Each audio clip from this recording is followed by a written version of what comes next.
York Jets made 7 picks. We got 7 new players coming to the New York Jets this year. I'm really stoked about it. We start the day off with Olu Fashanu. Now, you guys know I was very much pro weapon. I wanted to go with one of the 3 wide receivers or even Brock Bowers. Now, as it goes, we were not even remotely interested in Brock Bowers. So we went with the Olu Fashanu route.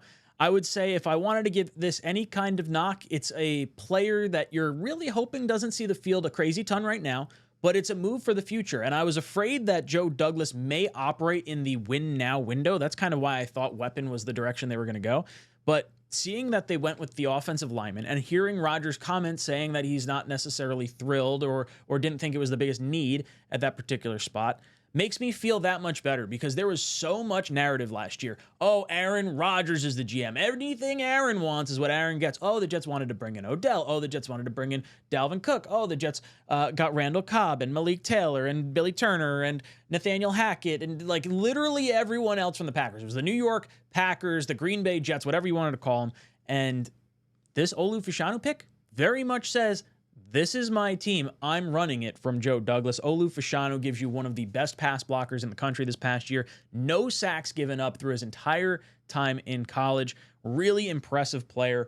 And on top of it, it makes me feel even better that he's saying he would play any other position as well. It's not just the left tackle. Because in my mind, that's one of the reasons why I did have him slightly lower than maybe some other tackles that provided left tackle insurance, but also had the ability to play guard. So Olu being open to play those types of positions just makes me feel that much better. On top of we just shit-can friggin' Becton. I'm pumped that the personalities could not be further from different, further from, one another.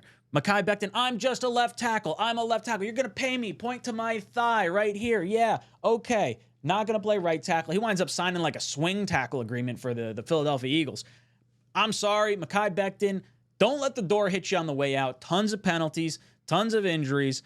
Obviously, I wish him well as far as like a health perspective and whatnot, but I made an argument on Twitter. You could disagree with it if you want. I think the bigger letdown between him and Zach Wilson was Mekhi Becton. And it's obviously like Zach is the bigger bust. Mekhi Becton is absolutely a better player. But in my mind, I saw what we could have in Mekhi Becton year 1, and then we just kind of got dragged along for 3 additional years. With Zach Wilson, we were like, 2 years, we've had enough of this. We're going to get Aaron Rodgers. And then, look, we got screwed and he played a 3rd year. But to me, the bigger letdown is Mekhi Becton, because you wound up letting George Fant leave. You wound up letting Morgan Moses leave, and you couldn't address the offensive line the correct way because you kept having that hope in Mekhi Becton. Well, that's done. We got Tyron Smith, we got Morgan Moses, you got AVT, John Simpson, Joe Tippmann, and then you add in an Olu Fashanu that's going to be able to learn from someone that's an all-pro at the left tackle position, someone who he's comped after in Tyron Smith. I think this is an A for the New York Jets as far as this goes. Now, we move on to our second pick overall. Once we wound up going with the offensive lineman in the first round, I felt like we needed to go with the wide receiver. And then you get one Malachi Corley in the 3rd round in a little bit of a trade up. You sneak up to get him. And this is exactly the type of player that I was hoping the New York Jets would go for. And in some sense, you got basically like 85% of what Brock Bowers brought to the table in a 3rd round pick instead of a top 10 pick.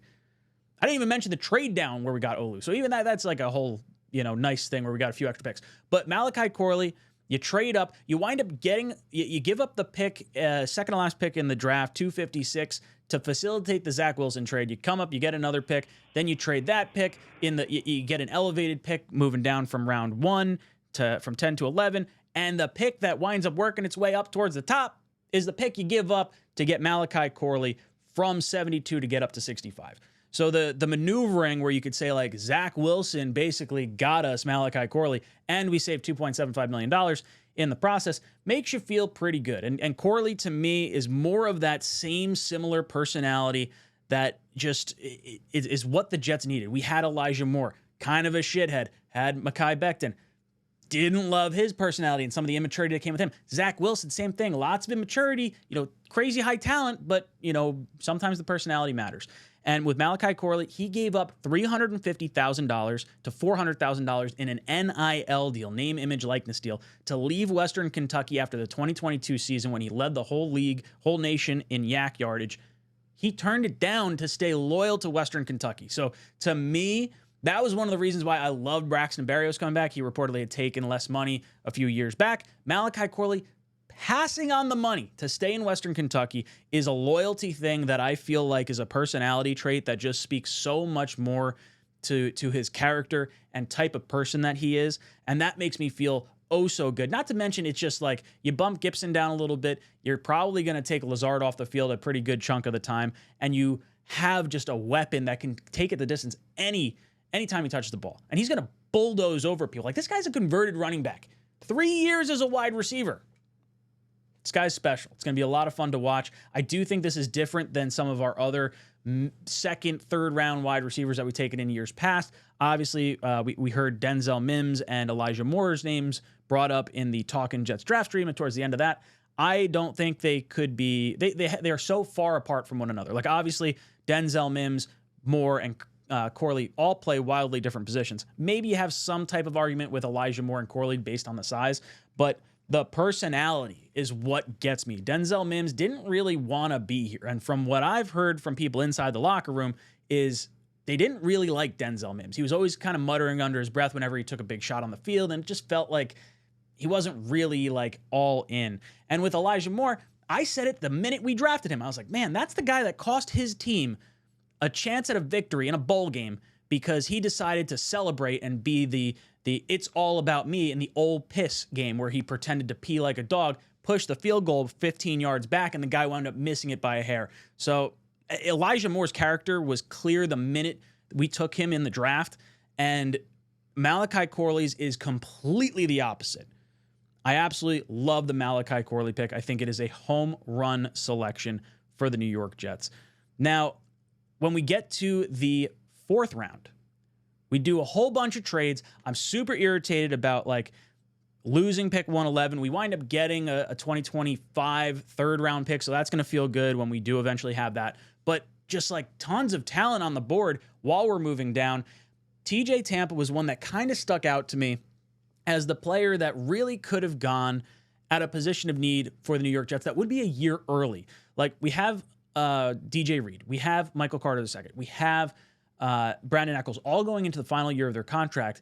There's no guarantee any of those three are going to be coming back. Now, obviously, we hope Michael Carter comes back. I think we're probably okay if Echols winds up leaving. Would love to sign him as depth. And Reed, I don't think we're going to have the funds to actually retain. I would love to keep Reed, but I think more than likely he's gone at the end of the season. TJ Tampa would have been able to sit, and this was a guy that Kuiper had at the end of the 1st round, and a lot of people had in the middle of the 2nd round. So from just a pure talent perspective at an area that we're eventually going to need, I feel like that would have been a wise pick. But the Jets decided to move down, move and shake a little bit. We wind up getting Braylon Allen, who you guys know as one of my favorite players in this draft. He's probably my draft crush for this draft season. 6'2" or whatever. Like Derrick Henry clone almost. Like very, very good speed between the tackles. Absolutely going to bulldoze dudes. He's only 20 years old. He doesn't turn 21 till after the AFC Championship game, or close to it. He's not going to have his first legal drink until we're headed to the damn Super Bowl. That's what's going to happen. Braylon Allen, that selection to me, along with the signings of John Simpson and the trade for Morgan Moses, and just how we've sort of set up this offense, screams that we are going to run it down teams' throats. We were talking about it on the last show. This is something that Joe Douglas and Robert Saleh and Aaron Rodgers, they plan on playing with a lead, and we are going to bully you late in games. Like, imagine Sean Green, but like take Sean Green to like the 10th level, because now you've got like Braylon Allen, who could be a very much better situation than what Sean Green was, on top of having Breece Hall. Then you got Isaiah Davis, who we took just 2 picks later, or two selections later. And then you have Malachi Corley, who was a running back. We basically took 2.5 running backs in this draft. But Braylon Allen, I think, is a home run selection where we took him because he complements Breece in such a good way, and then also complements Izzy. Like, God forbid you lose Breece. You have this like stable of backs now that will at least keep you afloat until Breece is back, and then ideally you don't lose him for too substantial amount of time. But he gives you that breath of fresh air that will allow Breece to not get dinged up and banged up on these 3rd and 4th and short type plays. I really like this. I think Braylon Allen was one of my favorite selections in this draft class. The next guy up, we're talking a little Jordan Travis. Now, maybe this is like a little too high a praise, but I'm like super pumped on Jordan Travis, mainly because of what we could do with the particular selection that we made. You have, obviously, we took him a round later than I thought. I thought we were going to have to take him in the 4th. We wound up taking him in the 5th round.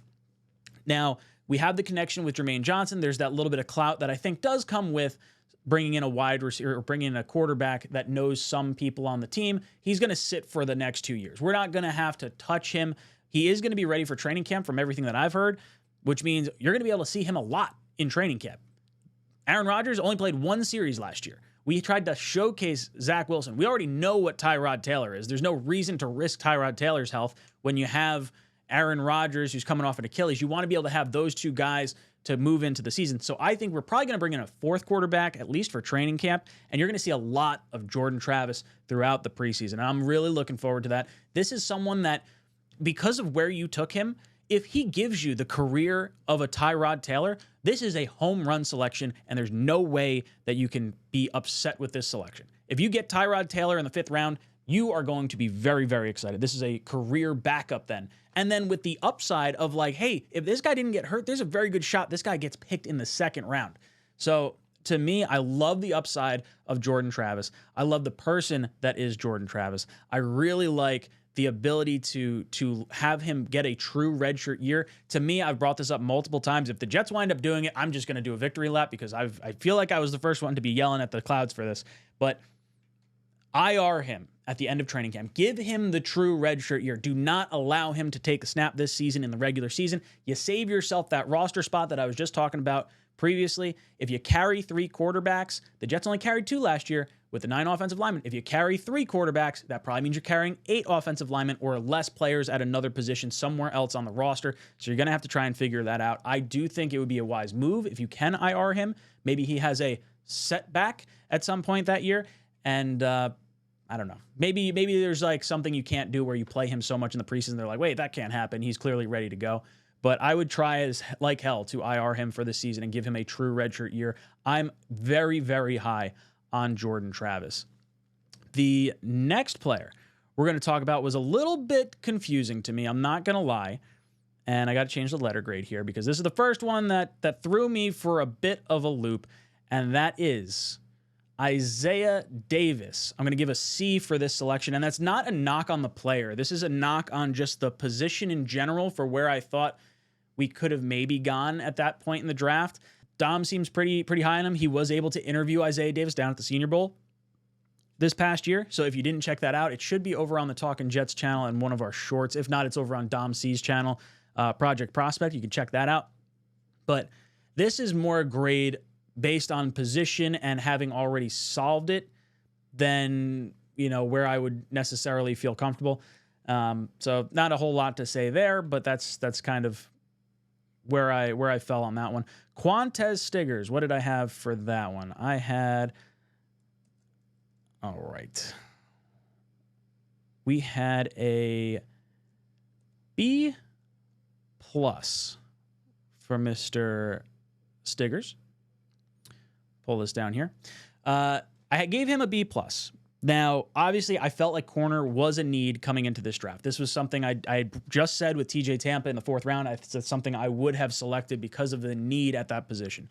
I've heard that this guy could be a safety convert. Like, this guy is very much a ball hawk from everything that I've gathered from other individuals that have watched him. I have not done a ton of viewing of his whatsoever, but he took a very unorthodox path. Did not go to college, wound up playing in the Canadian Football League, played in some other league that Matt had mentioned at the time that I just am totally blanking on right now. But either way, very unorthodox way to get into the league. And apparently, if you don't go into college football, you have to enter the draft. You can't just enter as a free agent. I did not know that. That was a very interesting factoid to learn there. But look, cornerback, it sounds right. I like the gamble at it. Like, at least you're getting someone who's a baller when he did play in the leagues he did play in. So high upside type swing at you know, in the 6th round or 5th round or whatever this wound up being. I think it was a 6th round pick, early 6th round pick. Either way, I'm very happy with where that selection ultimately went at that stage of the draft. The final player on our list, we're going to be talking about Jalen Key. Jalen Key, I gave a C for at the end of this draft. I said, it sounds like he's more of a box safety to be used near the line of scrimmage. Jets always seem to draft guys in the later round that they feel would be great linebackers or safety hybrids. We've seen Cyril Dean. You saw a whole bunch of different guys. Blanking on the top of my head right now, but very much like multiple drafts of this style of secondary guy.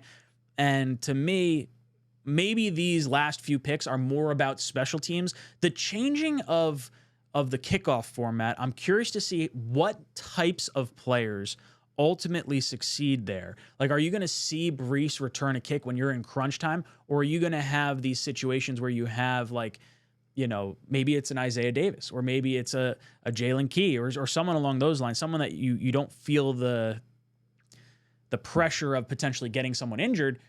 Like, special teams is going to be big. We're going to see a crazy ton of touchdowns this year from the special teams units, and I don't know if a lot of people are really talking about it. Like, you know, the kickoff's going to be different, but it's going to be very, very exciting to see what ultimately ends up happening here. So I think maybe these last 3 could be looked at as special teams types players, but I love our first 4 picks in this draft. Those are my grades. That's kind of how I've felt after sitting back and digesting a little bit. I didn't do a ton of research into the undrafted free agents, so I'll have to dive into that and give you a little bit more critical analysis as I know more information on them. But from where I stand right now, these are my grades. J-E-T-S-J!